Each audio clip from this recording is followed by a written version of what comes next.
سبحانك لا علم لنا إلا ما علمتنا إنك أنت العليم الحكيم. السلام علیکم ورحمت الله وبرکاته. د الله رب ذوالجلال نه امید دی چې تاسو ټول به خیر او عافیت سره یې.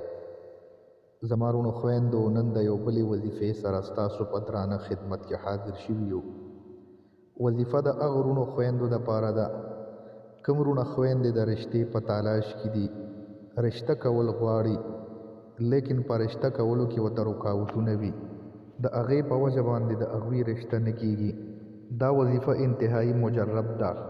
الله رب ذوالجلال د دې په ذریعې سره د ډېرو رونو خویندو کورونه آباد کړي دي، د ډېرو رونو خویندو رشتې په الله رب ذوالجلال کړي دي. دا وظیفه به تاسو 3 میاشتې کوئ او هره میاشت په 11 ورځې کوئ. د میاشت په شروع کې به کوئ چې کله تاسو میاشت ووینئ چې میاشت راوخته، د هغه ورځ نه به شروع کې 11 ورځې به وکړئ. د 11 ورځو نه بعد به بیا نه کوئ، په بله میاشت کې به 11 ورځې کوئ. په دې طریقې سره تاسو به 3 میاشتې 11 ورځې دا وظیفه کوئ. انشاءالله العزیز الله رب ذوالجلال به د دې وظیفې په برکت سره په 3 میاشتو کې دننه ستاسو د رشتې انتظام وکړي. الله رب ذوالجلال به ستاسو د زړه مطابق ستاسو فیصله وکړي او په ښځې کې به الله رب ذوالجلال رشته درکړي.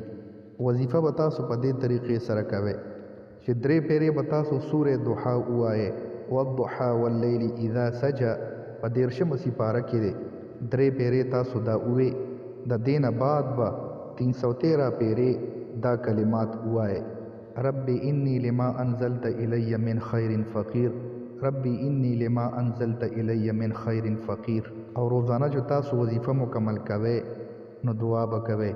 انشاءالله العزیز الله رب ذوالجلال به په مناسب ځای کې ستاسو رشته نصیب کی.